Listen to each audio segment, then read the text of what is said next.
성도님들 안녕하십니까? 예, 반갑습니다. 거의 저희가 7주 만인가요?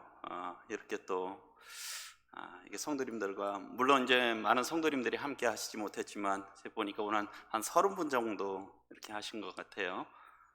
이렇게 또 함께 예배를 드리게 돼서 감사를 드리고 또 지금 뭐 아마 이게 지금 실시간으로 이게 보시는 분 성도님들께서도 이렇게 보실 수 있으리라 생각이 듭니다.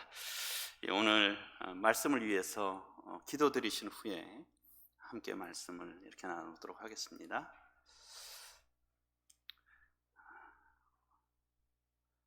은혜로우신 아버지 하나님, 참 저희들이 주님 안에서 누리는 참 평안과 안식을 인해서 감사를 드리옵나이다. 그러나 저희들이 이 주님 안에서 이 평안과 안식을 누리지만 참 우리 주님께서는 2000년 전에 신이 육신의 모습을 입으시고 이 땅에 오셔서 사람들이 가히 측량할 수 없는 참 수치와 참 이런 고난을 이렇게 당하시고 십자가의 죽으심으로 죽으셨을 뿐만 아니라 또 능력으로 3일 만에 참 다시 살아나셔서 저희들의 죄를 용서하시고 또 저희들에게 새 생명과 새 삶 가운데 살아갈 수 있는 이런 존귀한 일을 이루신 것을 생각하게 될 때 감사와 영광을 돌려드리옵나이다. 오늘 저희들이 주님 앞에 올려드린 찬양과 경배를 또 감사를 통해서 아버지 하나님과 또 그 아들 예수 그리스도께서 존귀를 취하셨을 줄 믿게 되었고 감사를 드리옵나이다. 또 이후에 참 저희들이 참 아버님의 말씀을 참 듣기 위해 모였사온데 아버지 하나님 이 시간을 축복하여 주시옵소서. 말씀을 증거할 이 종의 심령을 주장하여 주시고 또 감동하여 주시고 또 입술을 주장해 주시기를 간구를 드리옵나이다. 우리 또 말씀을 들으시는 우리 성도님들의 심령을 또 주님께서 살펴주시기를 간구를 드리옵나이다. 이 시간 온전히 성령님의 인도하심과 역사를 구하옵고 예수 그리스도의 존귀하신 이름으로 감사하며 간구기도 드리옵나이다. 아멘. 네. 제가 사실 이 성도님들이 아무도 안 계신데 동영상을 촬영을 해서 말씀을 드릴 걸 생각할 때 이렇게 염려가 많이 됐어요. 그런데 또 이렇게 성도님들이 이렇게 앞에 계시고 그래서 훨씬 이렇게 말씀 이렇게 전하기가 또 좋은 것 같습니다. 어쨌든 이렇게 함께 예배를 또 함께 말씀을 나눌 수 있어서 감사를 드립니다. 오늘이 이 부활절이잖아요. 오늘 또 우리 많은 또 여러 형제님들께서 그와 관련된 이런 또 찬양과 또 감사와 예배를 이렇게 드렸고 또 세계적으로도 또 특별히 한국에서도 많은 또 이 교회에서 이 부활절에 이렇게 또 모여서 함께 이렇게 예배를 드리는 것으로 알고 있습니다. 그리고 또 그래도 한국의 상황만 해도 감사한 게 그래도 좀 코로나가 조금 많이 이렇게 감소된 거에 대해서 참 감사를 드립니다.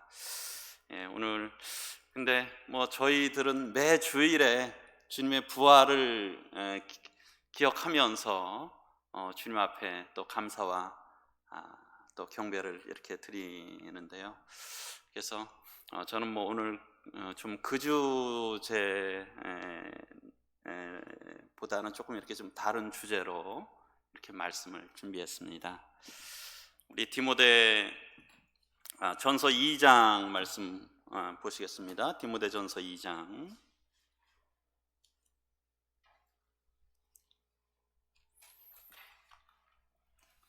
디모데전서 2장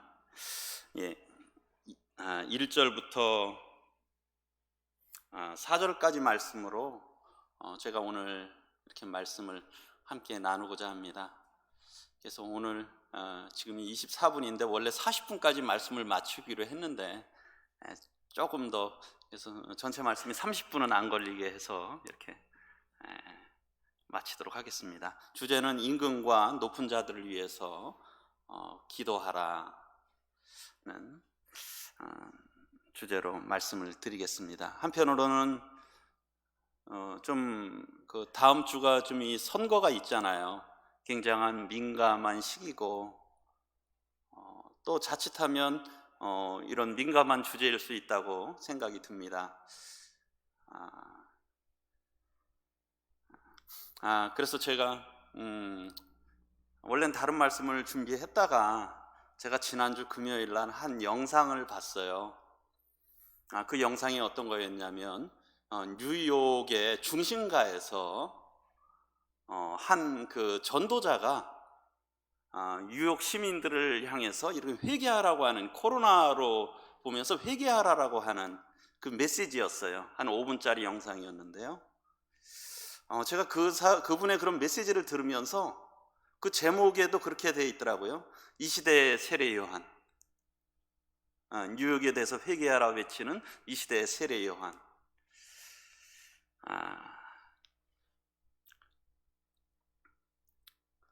세례 요한, 그분의 모습을 보면서 이렇게 세례 요한도 이렇게 생각이 났고, 우리가 성경에 보면 또 이사야나 예레미야 같은 이런 선지자들이 있잖아요.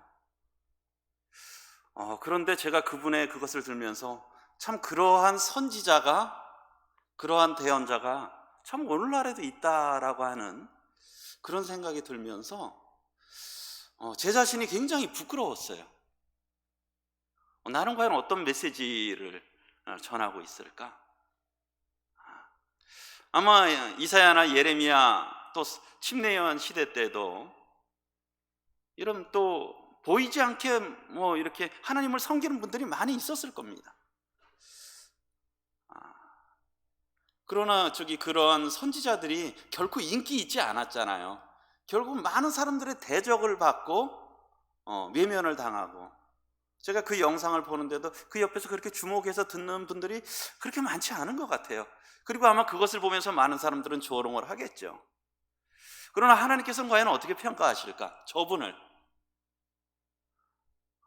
그리고 한편으로는 또 하나님께서는 나에 대해서는 어떻게 평가하실까? 하는 그런 생각이 들더라고요. 참 믿음이 없고 참 겁이 많은 사람이 아닌가 하는 그런 생각이 한편으로 들었습니다. 그래서 참 이런 또 마땅히 전할 바들을 이렇게 전해야 되고 외쳐야 되는구나 하는 그런 생각을 했습니다. 그러면서 오늘 이런 주제를 생각을 했는데요. 디모데전서 2장 1절부터 4절까지, 그러므로 내가 첫째로 권하노니 모든 사람을 위하여 간구와 기도와 도구와 감사를 하되 임금들과 높은 지위에 있는 모든 사람을 위하여 하라. 이는 우리가 모든 견건과 단정함으로 고요하고 평안한 생활을 하려 함이라. 이것이 우리 구주 하나님 앞에 선하고 받으실 만한 것이니 하나님은 모든 사람이 구원을 받으며 진리를 아는 데 이르기를 원하시느니라. 그래서 하나님께서 우리에게 간구와 기도와 도구와 감사를 하되 모든 사람을 위해서 하는데요, 특별히 말씀하면서 임금들과 높은 지위에 있는 사람들을 위해서 하라고 말씀하셨어요. 간구를 하되 임금과 높은 지위에 있는 사람들을 위하여 하라. 그럼 하나님께서 왜 그들을 위해서 기도하라고 하셨을까요? 이들을 위해서 기도하는 이유를 2절, 3절, 4절에 이렇게 나와 있다고 생각합니다. 제가 여기에 그 밑에 이렇게 진하게 쓴 글씨가 우리 킹 제임스 흠정역에 나와 있는데요. 왕들과 권위를 가진 모든 사람을 위하여 하라, 2절입니다.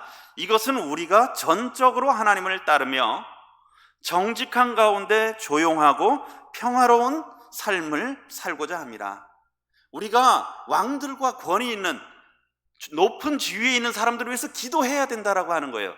그 이유가 첫 번째로 말씀하고 있는 것은 이것은 우리가 전적으로 하나님을 따르기 위해서, 우리의 마음을 다해서 하나님만을 온전히 따르기 위해서 그들을 위해서 기도해야 된다라고 하는 거예요.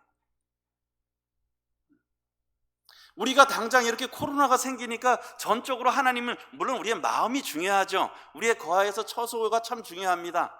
그러나 실질적으로 우리가 많은 부분에 제약을 받잖아요. 네, 전적으로 하나님을 따르는데 어려움이 되지 않습니까? 외형적으로만 봐도.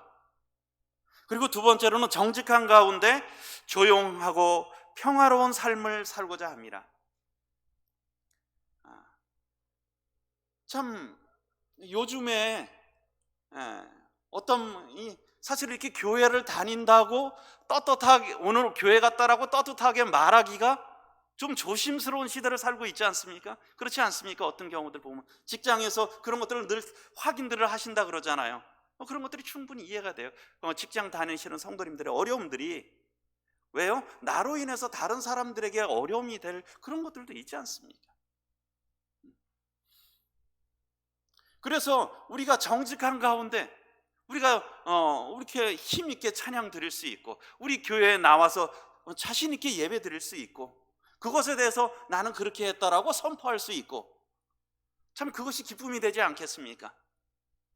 그런데 지금의 이런 상황들만 이런 어떤 그런 상황이 생기니까 우리의 많은 부분들이 위축이 되는 거예요. 제가 어제 카톡방에도 이렇게 했지만 오늘 오시는 성도님들의 인원을 파악하면서 참 어떻게 이런 일이 다 있는지, 교회에 오시는 성도님들의 인원을 파악을 해야 되다, 이런 상황들이 생긴다라고 하는 것이죠. 물론 이것은 질병으로 생겼지만 우리의 어떤 왕들이나 권세 아래 있는 자들이 어떤 사람들이냐에 따라서 그것이 제도나 법이 정해지면 그렇게 될 수가 있다라고 하는 것입니다. 그래서 왜 우리가 왕들과 권위 있는 자들을 위해서 기도해야 되냐면, 하나님을 섬기는 성도님들의 삶에 아주 매우 큰 영향을 미친다라고 하는 것이에요. 우리도 그 가운데 살고 있기 때문에 그런 것입니다. 그리고 또 하나는 3절 4절 보시면, 여기도 킹 제임스 버전을 보시면, 이것은, 그러니까 이렇게 기도하는 것은, 이러한 기도는 하나님 곧 우리 구원자의 눈앞에서 선하고 받으실 만한 것이니라. 우리 개역 개정에서는 우리 구주 하나님이라고 했는데 킹 제임스에서는 하나님 곧 우리 구원자, 특별히 구원자 되시는 하나님을 말씀하고 있어요. 그런데 이 구원자 되시는 하나님의 눈앞에서 그것이 참 선하다라고 하는 거예요. 그들을 기도하는 것이 참 선하고 아름답다는 거죠. 그리고 하나님이 그것을 받아주신다는 거예요. 그러니까 우리가 나라를 위해서, 우리 위정자들을 위해서 기도하는 것은 하나님 앞에 선한 것이고요, 하나님이 받아주신다는 거예요. 특별히 구원자이신 하나님 앞에서. 왜 그러느냐? 4절에 보면 하나님의 또 마음이 담겨 있어요.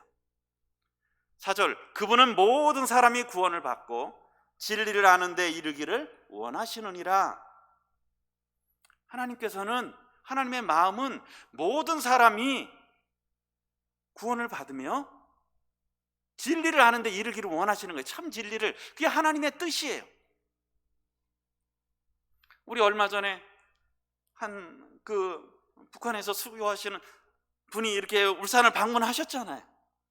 그런데 그분이 10여 년 이상 그렇게 그곳에 섬기면서도, 그들을 물질로 많이 섬기면서도 한 번도 복음에 대해서 대놓고 이야기를 못 하시는 거예요.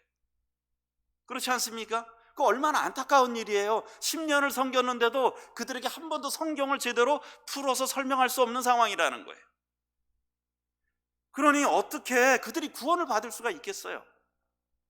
진리를 알 수 있겠습니까? 진리의 말씀을 제대로 선포할 수가 없는데. 그런 상황이 이렇게 놓여 있으면 그 나라의 통치자나 지도자들이 어떠냐에 따라서 결국은 구원자이신 하나님께서 기뻐하시고 원하시는 복음 전파와 영혼 구원에 대해 그것이 큰 영향을 미친다라고 하는 것이에요. 제가 어제 거기에도 그렇게 썼잖아요. 안타깝지만 내일 오실 때 가능하면 구도자들 모시고 오지 마세요. 이것이 과연 해야 될 말이냐는 것이죠. 그러나 그렇게 할 수밖에 없는 상황이라는 거예요. 왜요? 상황이 이러니까. 우리가 지금 이렇게 자유롭게 복음을 전한다라고 하는 것, 얼마나 큰 은혜입니까? 그렇잖아요.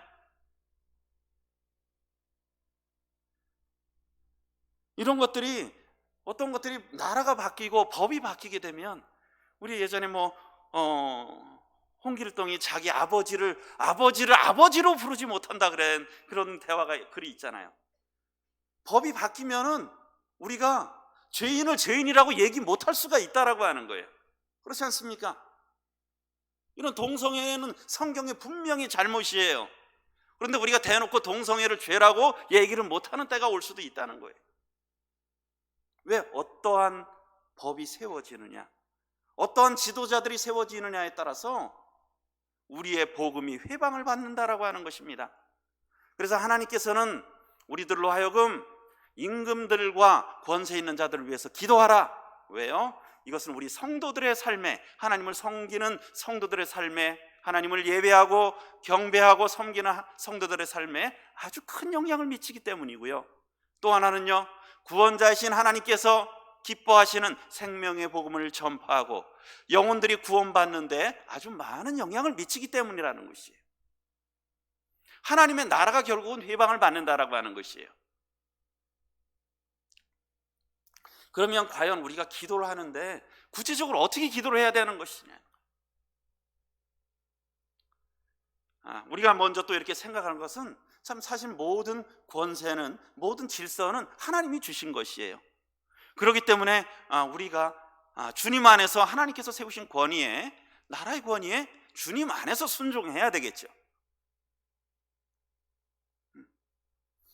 그리고요, 또 하나는, 우리 정말 지금 세워진 지도자들이요, 하나님 앞에서 선하고 지혜로운 법을 제정하고요, 그러한 정책들을 펼 수 있도록 참 기도해야 될 것입니다.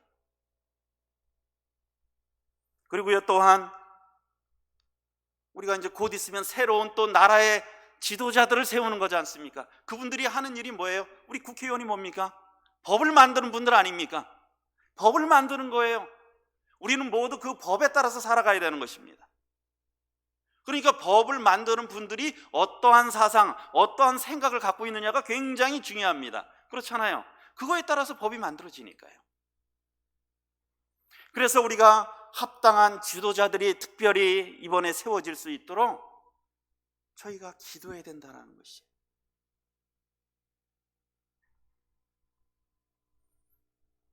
제가 그 정치, 우린 잘 정치라고 하는 말을 잘 안 쓰지 않습니까? 근데 우리가 정치적인 건 사실은 좀 문제가 될 수 있어요. 정치적인 건. 그러나 정치가, 제가 네이버에서 이렇게 찾아보니까 나라를 다스리는 일이에요. 나라를 다스리는 일이 정치예요. 우리의 정치에 관심을 가져야 되겠습니까? 갖지 말아야 되겠습니까? 그러면 어떨 것일 것 같아요? 정치에 무관심해야 되겠습니까? 아니면 거기를 그냥, 아이고 정치하는 사람들 아주 싫어, 이제 그냥 나도 모르겠다, 그냥. 그것은 우리 나라에 대해서 포기하는 거라고 생각이 들어요. 왜요? 나라를 다스리는 일입니다. 이 나라를, 내가 살고 있는 이 나라를, 우리가 살고 있는, 우리 교회가 거하고 있는 이 지금의 이 나라를 다스리는 일이에요. 우리가 그러니까 정치에 관심을 가져야 되는 것이죠. 나라가 지금 어떻게 통치가 되고 있는지, 나라의 지도자들이 어떤 사상과 어떤 생각을 갖고 있는지, 그것에 대해서 우리가 관심을 가지고 잘 판단해야 된다는 거죠. 그리고요, 우리 투표에도 적극적으로, 정말 불가피한 상황 빼놓고는 참석하셔야 됩니다. 하셔야 되죠.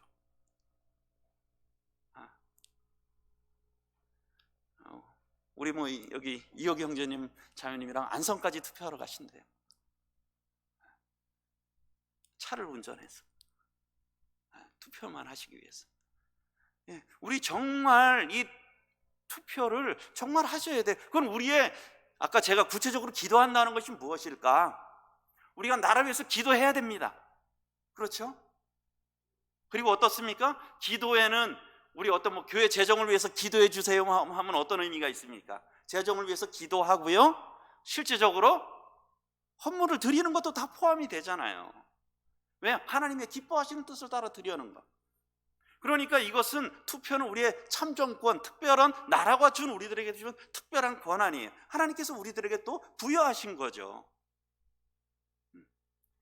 그러니까요, 우리가 투표를 하지 않고서는 나라를 판단해서는 안 되는 겁니다. 왜냐하면 나의 책임을 다 안 한 거거든. 그리고요, 저는 진보나 보수나 그런, 우리는 하게 되면 우리 성도님들도 이렇게 얘기해 보면 생각이 다 다르실 수가 있어요.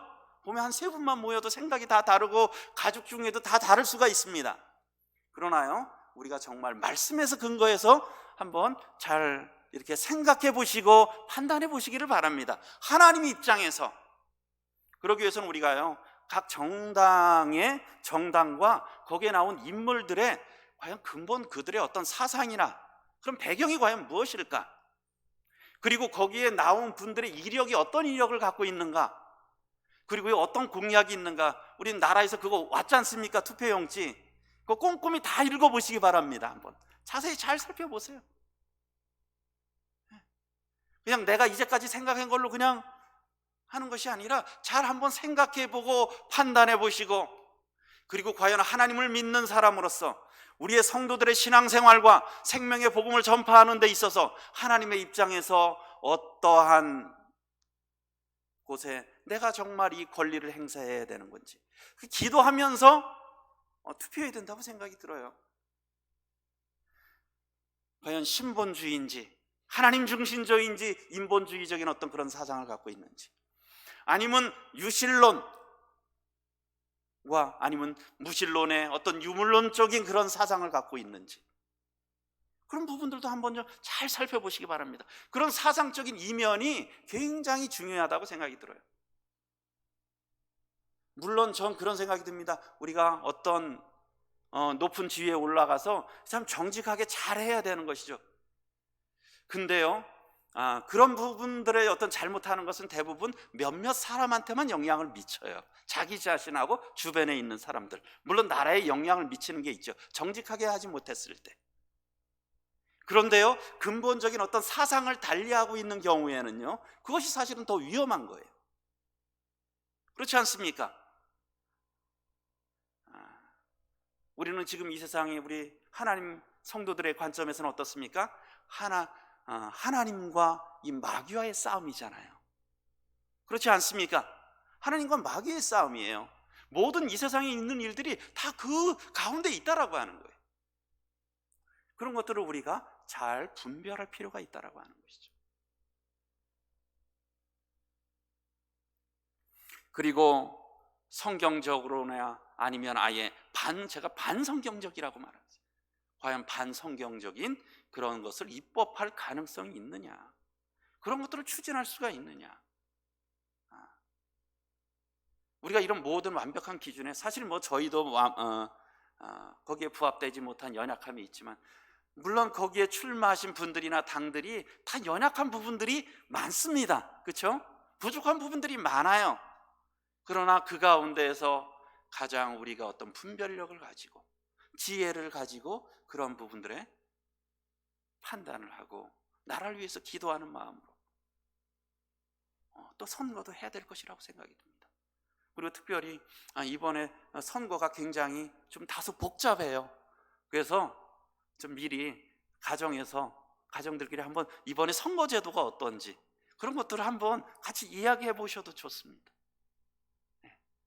우리가 모르고 엉뚱한 데 찍으면 안 되잖아요. 몰라서. 그런 것들 잘 보시고, 그런 것들도 어쨌든 필요한데, 이런 부분들이 왜 우리가 나라와 임금들과 또 높은 위치의 사람들을 위해서 기도해야 되냐, 이것은 우리 앞으로의 국가의 장래가 달렸다는 거고요. 그리고요, 더욱더나 우리 그리스도인들에게는 우리의 신앙과 복음 전파에 아주 큰 영향을 미친다라고 하는 것입니다. 시편 79편에 보시면 찾지 않으셔도 됩니다. 이것은 배경이 뭐냐면 예루살렘과 예루살렘 성전의 처참한 상황을 배경으로 하고 있어요. BC 586년에 바벨론에 의해서 예루살렘과 예루살렘 성전이 파괴된 때를 그 시점에 그 상황을 보고선 기록한 시입니다. 1절부터 4절까지 보시면 하나님이여 이방 나라들이 주의 기업의 땅에 들어와서 주의 성전을 더럽히고 예루살렘이 돌무더기가 되게 하였나이다. 예루살렘이 돌무더기가 되었다는 거예요. 제가 지난번에 이스라엘 갔을 때 보니까 그 이스라엘 예루살렘 성전에 아직 그 돌들이, 이때는 물론 BC 586년에 그 돌이 아닙니다. 아마 AD 70년쯤에 그런 그 돌무더기들인 걸로 같아요. 그런 돌무더기들이 아직 있더라고요. 그 큰 돌무더기들이. 그러니까 그 당시에 큰 성전들이 다 무너져 버렸어요. 그리고 성전을 더럽혔어요. 하나님의 거룩한 땅을 침범해서 성전을 더럽히고 예루살렘의 성전이 돌무더기가 된 거예요. 성도 돌무더기가 되고 성전도 돌무더기가 된 것이죠. 얼마나 처참한 상황입니까? 그리고 2절에 그들이 주의 종들의 시체를 공중의 새에게 밥으로 주의 성도들의 육체를 땅에 짐승에게 주며, 아주 시체들이 널려버린 거예요. 오늘날 이런 시신들이 많잖아요. 그 당시는 그거보다 더 아주 참혹한 상황이었어요. 짐승들에게 밥으로 내줄 수밖에 없었다. 그리고 3절에 그들의 피가 예루살렘의 사방에 물같이 흘렀으나, 얼마나 많은 사람들이 죽었느냐, 피가 흘려 물같이 흘렀다라고 하는 거예요. 이것이 그냥 상상하면서 쓴 게 아니라 그 상황을 실질적으로 보고선 이런 상황을 쓴 거라고 하는 것이에요. 그리고 또한 어떻습니까? 우리는 우리 이웃에게 비방거리가 되며 조롱하는 거예요. 하나님을 섬긴다더니 하나님의 백성이 참 비참하게 됐다고 조롱거리가 됐고요, 조소와 조롱거리가 되었나이다. 참 얼마나 비참한 처참한 상황입니까? 그런데 8절 9절에 보면 처참한 상황 가운데서 그가 기도하는 내용이 있어요. 8절에 보면 우리 조상들의 죄악을 기억하지 마시고 주의 긍휼로 우리를 성히 영접하소서. 우리가 매우 가련하게 되었나이다. 참 그들이 참 매우 가련하게 되지 않았습니까? 그가 첫 번째 구하는 것은 주님의 긍휼이 필요하다라고 하는 거예요. 주여 우리를 불쌍히 여겨주세요. 주님 우리를 긍휼히 여겨주세요. 제가 요르단에 이렇게 갔을 때 그 요르단 선교사가 가이드를 하셨거든요. 그러면서 끝으로 오면서 자신을 위해서 요르단에서 선교사가 그 당시에도 참 굉장히 힘들었어요. 막 선교사들이 쫓겨나는 상황이었어요. 그러면서 자신을 위해서 기도해 달래요. 그래서 어떻게 기도해 드릴까 하니까 주여 긍휼히 여겨주소서, 자기 이름 내면서 요르단 선교사 누구 긍휼히 여겨주셔서 라고만 기도해 달라는 거예요. 참 주님, 참 우리를 불쌍히 여겨주세요. 참 이 시대가 지금 코로나만 안정화되면 우리가 다 모든 것이 해결될 것 같은 시대를 살고 있잖아요. 근데 사실은 우리 코로나 전에 우리나라의 상황이 어땠습니까? 그거 다 잊혀졌어요. 코로나로 다 덮여졌어요. 사람들이 온통 코로나예요. 우리나라의 상황을 보면 참 어려운 상황이라고 저는 생각이 들어요. 참 위험한 상황이라고 생각이 들어요. 참 위기의 상황이라는 생각이 듭니다. 참 우리가 하나님 앞에 기도해야 될 것입니다. 하나님, 저희 나라를 정말 긍휼히 여겨주세요. 불쌍히 여겨주시기 바랍니다. 저희들의 죄를 용서해 주세요. 이러한 자세가 저희들에게 필요하다고 생각이 듭니다. 또 하나는요, 9절에 우리 구원의 하나님이, 여기서 특별히 구원의 하나님, 구원자 하나님, 주의 이름의 영광스러운 행사를 위하여 우리를 도와주세요. 주님의 이름을 위해서, 주님의 영광을 위해서 저희를 도와달라고 하는 거예요. 3절이 또 주의 이름을 증거하기 위하여, 주의 복음을 증거하기 위해서 저희를 도와주세요. 우리 대한민국을 위해서 기도해야 되지 않겠습니까? 주님 우리들에게 긍휼을 베풀어 주소서. 주님의 이름을 위해서 주님이 한국이 정말 계속적으로 하나님을 찬양하고 경배하며 또 이런 선교하는 나라가 되고, 이 주님의 이름에 이런 영광스러운 일들이잖아요. 그런 것들을 위해서, 그리고 또 교회나 우리 전국의 이런 모든 교회들이 또 이런 주님의 이름을 전도하는 일들을 위해서 우리를 건져주시고 우리 죄를 사하소서. 좀 우리가 하나님 앞에 이렇게 기도해야 된다고 생각됩니다. 주님의 긍휼로 저희를 불쌍히 여겨주세요. 그리고 주님의 이름을 위해서 저희를 불쌍히 여겨주시고 은혜 베풀어 주시기를 원합니다. 제가 이스라엘에 이번에 갔을 때 갈릴리 아마 막달라 쪽인지 제가 어느 쪽에 그 성당 쪽에 가 있는데 다른 것들은 별로 인상이 아니었는데 이 그림 한 장이 굉장히 인상이었어요. 여기 어떻습니까? 보입니까? 손이 보이고 발들이 보이잖아요. 이 그림 보면 어떤 것이 생각나십니까? 성경에 관련된 거예요. 이 혈유병 걸린 여인의 모습을 그려놓은 거거든요. 주님의 옷자락을 잡으려고 하는, 그 발치라도 잡으려고 하는, 이게 주님의 발을 그린 거고요. 이게 그 여인의 손입니다. 이게 참 주는 메시지가 참 크잖아요. 얼마나 참 간절합니까? 주님, 저를 긍휼히 여겨주세요. 이 발이라도, 주님의 발이라도 잡으려고, 그 옷깃이라도 조금 잡으려고. 우리가 주님 앞에 이런 긍휼로 주님의 은혜를 구하는 그러한 마음이 이 시대에 더욱 이렇게 필요하리라 생각이 듭니다. 이상으로 우리 말씀 마치시고 우리 추영재님 기도 좀 해주시겠습니까? 추영재님께서 기도해 주시고 모든 시간 마치도록 하겠습니다.